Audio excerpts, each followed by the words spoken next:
sujet-là. Est-ce que tu sais s'il y a eu des jurisprudences par rapport aux entretiens pro sur, par exemple, le prud'homme, des choses comme ça? Non. Les jurisprudences qu'on a sur les entretiens des salariés, d'ailleurs, ce qui est un peu curieux, on en a sur les entretiens managériaux. Oui, et qui ne sont pas du tout obligatoires. C'est-à-dire parce que vous faites des entretiens à échéance régulière avec vos salariés individuels, etc. Et on a plusieurs décisions qui disent le salarié a le droit de savoir ce qu'on attend de lui. C'est-à-dire, à partir du moment où je mets en cause sa performance, il faut que je m'en sois occupé. Donc, si je ne lui ai pas dit ce que j'attendais de lui, si je n'ai pas fixé d'objectif, si je n'ai pas vérifié avec lui s'il avait les moyens, etc., tant que je ne prends pas de décision négative liée à sa performance, pas de problème, je ne suis pas obligé de le faire, tout va bien. Mais si un jour je prends une décision négative relative à sa performance, il faut que moi je sois clean. Et en fait, les tribunaux tendent à reconnaître une sorte de droit à l'entretien pour les salariés dès lors qu'on a un système de gestion de la performance où on prend des décisions basées là-dessus. Mais ce qui peut valoir, par exemple, pour des gens qui ont des variables importantes. J'ai des variables importantes et est-ce que l'entreprise est cohérente dans les objectifs qu'elle a fixés, les moyens qu'elle a donnés, etc. Voilà. Mais sur les entretiens professionnels, non. Alors, ça rentrerait, parce que certains avocats, évidemment, le mettent dans les dossiers, puis le barème Macron incite à mettre d'autres choses dans les dossiers que la rupture de contrat. Les avocats le mettent sous, vous savez, cette grande responsabilité, c'est-à-dire la perte de chance. Je n'ai pas donné la possibilité à un salarié d'avoir accès aux infos que j'aurais dû lui donner, donc je lui ai privé d'une chance de connaître ses droits en matière de formation, de prendre des initiatives, etc. Voilà, alors combien ça vaut? Quelques milliers d'euros, mais pas trop quand même. Les gens qui n'ont pas été formés, par rapport aux 3 000 euros d'ailleurs, les salariés qui n'ont pas été formés, c'est déjà sanctionné par les juges. J'ai laissé quelqu'un sans formation pendant longtemps, c'est déjà sanctionné. Et quand on regarde les niveaux d'indemnisation moyens, c'est à peu près 1 000 euros par an de préjudice. C'est 10 ans d'ancienneté, j'ai suivi aucune formation, ça fait 8, 10, 12 000 euros d'indemnité en moyenne sur les quelques affaires qu'on a, parce que les jurisprudences sur ce sujet-là, il faut faire attention. Faut pas se... C'est pas très nombreux. Oui. Le troisième entretien, il a besoin de faire le bilan ou ouais. Parce que je dirais, on a des supports numériques qui ouais. sont en place, ouais. Donc du coup, voilà, on réalise le troisième entretien. Ouais. Mais s'il n'est pas de bilan, est-ce qu'il y a... oui, vous avez raison, parce que le bilan, je pourrais le faire moi et dire j'ai tracé les entretiens, etc. Puis je regarde si je suis clean, puis je communique éventuellement vis-à-vis de mes élus pour dire regardez, on a fait tout bien pour tout le monde, mais je ne le communique pas individuellement à chaque salarié. Bon, les textes, c'est quand même qu'à l'occasion du dernier entretien, on fait le bilan, c'est-à-dire qu'on passe en revue avec le salarié ce qu'il a fait. Mais bon, si vous ne l'avez pas fait, vous pouvez cocher la case en disant on a fait les trois entretiens. Ouais. Mais formellement, dans les textes, c'est quand même le bilan, il est fait aussi avec le salarié. On ne va pas faire une synthèse. Ouais. Si. On a une synthèse de l'entretien et on fait le bilan à l'occasion de l'entretien. Mais si votre question c'est est-ce qu'il faut modifier tous les supports pour y mettre le bilan dedans, je ne peux pas vous dire, enfin je force pas sur vos obligations, mais je ne peux pas vous dire non. Il faudrait effectivement que le bilan apparaisse à l'occasion du troisième entretien, parce que c'est quand même une info qui intéresse le salarié. Puis surtout les textes, ils sont un peu faits comme ça, quand même. C'est bon sur ce sujet? Alors, on n'attend plus rien là-dessus. On attend une seule chose, c'est que, mais je crois que l'État ne prendra pas de position très rapide là-dessus, mais il définira bien à un moment donné, et de manière officielle, donc publique, sa politique en matière de contrôle. Mais je pense qu'il préfère vous maintenir sous pression sans rien dire pendant encore un an, et puis ensuite la politique de contrôle quand même c'est à partir de 2021, hein, c'est quand les 6 ans seront passés, donc il a le temps d'y penser, et donc on risque de rester dans cet état-là, donc il faut travailler avec les éléments dont on dispose aujourd'hui.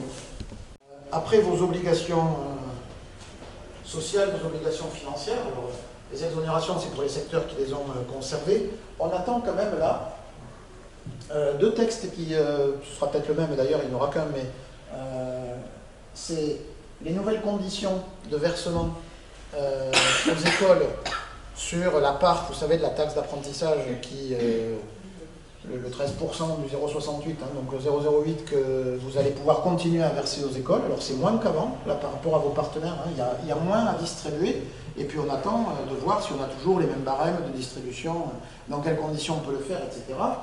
Sachant qu'on pourra faire des versements au CFA en investissement, et que suivant ce que l'on peut faire, si vous avez d'ailleurs des CFA pour lesquels le prix serait supérieur au taux de prise en charge, ben le fait de pouvoir verser une partie, peut-être sous des formes diverses et variées, pourrait permettre d'avoir un deal plutôt que d'avoir une facturation. Oui. Donc il nous manque quand même cet élément-là, et puis il nous en manque un deuxième, il y aura une possibilité de déduction, alors là pour le coup sur la cotisation versée, donc ça c'est encore plus intéressant, sur ce qu'on aurait dû verser, des possibilités de déduction pour les entreprises qui forment des apprentis.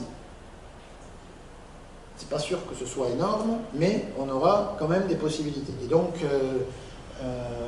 ces deux textes-là nous étaient annoncés pour cet été. Ils ne sont pas parus, je ne sais pas trop quand ils paraîtront. Il faudrait quand même qu'on les ait avant la fin de l'année pour savoir comment fonctionne la taxe 2020.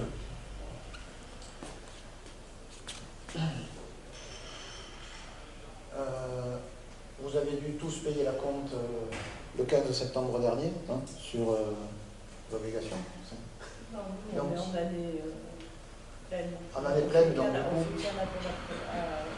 T'as pas fait l'appel du 15? Non, pas pour les entreprises du bâtiment. Et comment tu fais remonter à France Compétences les débrouilles? D'accord. Bon, passons alors sur cette diapo et on va changer de sujet. C'est pas le cas des entreprises, si tu veux. Nous, on a récupéré la grange de Lagos. Ouais. Et eux, ils étaient dans un autre pot que le nôtre, avec d'autres modalités. Pour ces il a fallu faire l'appel. Ouais. On a fait un appel. D'accord. Nouvelle définition de l'action. Alors, ici, il y a une question de frontière. On vous a changé donc, la définition très élargie. Concrètement, il y a beaucoup plus d'actions que précédemment sur laquelle on peut mettre l'étiquette formation. Donc les questions que ça pose, c'est quoi les nouvelles frontières, hein? Ça passe où? Qu'est-ce que je peux considérer comme de la formation aujourd'hui?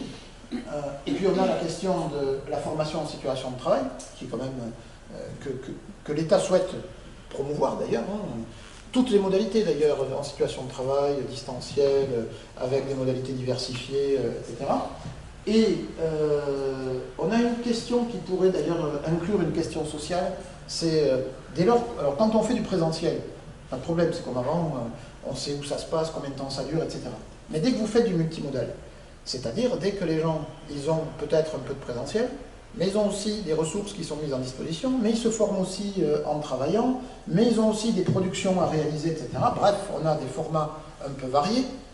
Combien de temps ça dure, la formation? Je pose la question du temps, vous voyez. Mais ce n'est pas une question nouvelle. Moi, je me souviens de débats assez anciens avec les fonds GESIF qui se disaient, quand on finance une formation dans le supérieur, et que les gens ont un mémoire à faire, combien de temps ça dure de faire un mémoire? Eh bien, voilà, je veux dire, ça dépend des individus, ça dépend des domaines, ça dépend du travail que l'on fait, ça dépend, mais bien évidemment, ça ne dure jamais la même chose pour chacun des participants à la même formation. Et il y en a qui vont arriver à faire ça en quelques semaines, et il y en a qui vont mettre beaucoup plus de temps, il y en a qui vont l'étaler dans le temps, il y en a qui vont le concentrer, enfin bref. Et combien de temps ça prend, on est bien incapable de le mesurer. C'est la raison pour laquelle on est passé, pour le financement de la formation, à la notion de durée estimée. C'est-à-dire qu'on ne demande plus les durées réelles. À un moment donné, on arrête, on dit c'est une durée forfaitaire, ça doit durer à peu près ça. Bon, ça, par rapport au financement, on peut le régler très bien. Par rapport au prix, pas de problème. Mais vous, quand vous formez des salariés, vous avez quand même besoin de savoir combien de temps vous leur laissez pour se former, de combien de temps ils ont besoin pour se former. Et puis, vous voyez, il y a une porosité qu'on ne va pas pouvoir arriver à gérer, et je pense qu'elle est naturelle, et alors ça demande quand même une évolution des esprits, mais on ne pourra pas faire autrement. C'est-à-dire admettre que dans toute formation, il y a nécessairement une part de temps personnel. Nécessairement. On ne peut pas faire autrement. C'est-à-dire que si je vais me former, la formation, déjà, imaginez que je fasse que du présentiel. Vous envoyez quelqu'un se former 3 ou 4 jours en présentiel. Eh bien, s'il considère que le temps de formation, c'est uniquement le temps qu'il a passé dans le centre de formation, il y a peu de chances que la formation ait beaucoup d'efficacité. Parce qu'en réalité, la formation, elle commence toujours quand elle s'arrête. C'est-à-dire que la question, c'est j'acquiers plus souvent des connaissances que des compétences, et si je veux que ça devienne des compétences, eh bien, il faut que je me les approprie, il faut que je les mette en œuvre, bref, il faut que je travaille. Et une part de ce travail-là ne se fait pas nécessairement dans le cadre du travail. Donc quelqu'un qui n'admet pas que la formation nécessite toujours un peu d'engagement personnel, on a un souci. Quand vous allez envoyer des gens sur des formations, on leur dit, écoutez, vous allez venir travailler chez nous, on va aussi vous passer des commandes, hein, il va falloir produire tel ou tel truc, nous le montrer, comme ça on va voir si vous êtes capable de le réaliser effectivement, et puis pour vous aider, on vous met à disposition des ressources que vous pouvez consommer tant que vous voulez. C'est un accès libre, vous pouvez y aller tant que vous voulez, etc. Vous n'arriverez pas à faire que certains ne fassent pas ça sur leur temps personnel. C'est impossible. Et donc, en général, les gens le font volontairement, d'ailleurs, ça ne pose pas de souci. Mais, pour ceux qui ont des partenaires sociaux qui sont sur la formation, j'allais dire, un peu ancienne mode, la question du temps, ben, c'est pas comme ça qu'ils l'appréhendent en général. C'est dès qu'il y a du personnel, ben, ça ne va pas, il y a un problème, etc. Donc, la diversification des modes de formation fait qu'il faudrait qu'on admette à un moment donné qu'il y a toujours un temps personnel, mais que la contrepartie de ça, c'est que la compétence, elle appartient au salarié. Et que c'est bien la raison pour laquelle il peut y avoir un investissement personnel là-dessus. Et qu'en réalité, il y a toujours du coup un investissement en formation. Et vous le voyez bien dans le calcul économique. Vous savez quel est le secteur qui forme le moins aujourd'hui? Enfin, qui forme le moins. Vous voyez, moi aussi, je suis ancienne mode. Qui envoie le moins les gens en formation. Il vaut mieux le dire comme ça. Quel est le secteur où le taux d'accès à la formation est mesuré comme étant le plus faible? C'est pas vous. C'est pas vous. Non, sinon je ne le dirais pas comme ça. C'est l'hôtellerie-restauration. La moyenne, en France, c'est que 46% des salariés vont en formation tous les ans. Mais vous avez des secteurs, comme l'énergie par exemple, où on est à 80% des gens sont formés tous les ans. Même le transport, mais parce que vous avez des formations obligatoires, donc on a des taux qui sont à 50% ou plus d'accès à la formation. Et puis vous avez des secteurs qui sont proches de 20. Et l'hôtellerie-restauration, qui est celui où on mesure le taux le plus faible, c'est 22 ou 23% d'accès à la formation. Donc moins d'un salarié sur 4 qui va en formation tous les ans. Pourquoi? On ne peut pas dire qu'on ait une hôtellerie ou une restauration qui soit, si vous voulez, qualitativement plus déplorable que dans d'autres pays. Il faut dire qu'on a des bons professionnels dans ces métiers-là. Mais ils vont moins en formation que les autres. Alors, d'une part, parce qu'on se forme, justement, et oui, en situation. Parce qu'on se forme en faisant, et parce que, certes, je peux avoir fait telle ou telle école hôtelière, et ça compte dans un parcours, mais quand je vais me présenter quelque part, la première question qu'on me pose, c'est d'où tu viens, où tu as travaillé. Où est-ce qu'avec qui tu as appris le métier? Chez qui tu as appris le métier? Et c'est ça qui fait le parcours plus qu'autre chose. Et puis, autre chose, c'est que c'est un secteur de fort turnover. C'est un des secteurs avec le commerce où on a le plus fort turnover. Or, si vous êtes chef d'entreprise, est-ce que vous allez investir 10 000 € de formation sur quelqu'un dont, en gros, il va rester chez vous 1 an et demi, 2 ans, voire 6 mois? Et donc, il ne peut pas y avoir de notion d'investissement sur un truc qui disparaît du jour au lendemain. Ce n'est pas un investissement, ça. Si j'investis sur une machine, je sais combien de temps je l'amortis. Si j'investis sur un bâtiment, je sais combien de temps je l'amortis. Mais si j'investis sur quelqu'un qui part dans les 3 mois ou dans les 6 mois, je ne sais pas sur quoi j'ai investi. Et ça, la compétence, elle appartient bien aux salariés. Et donc, ça pourrait justifier. Donc, voilà. Mais la diversification fait que on pourrait avoir, comment dire,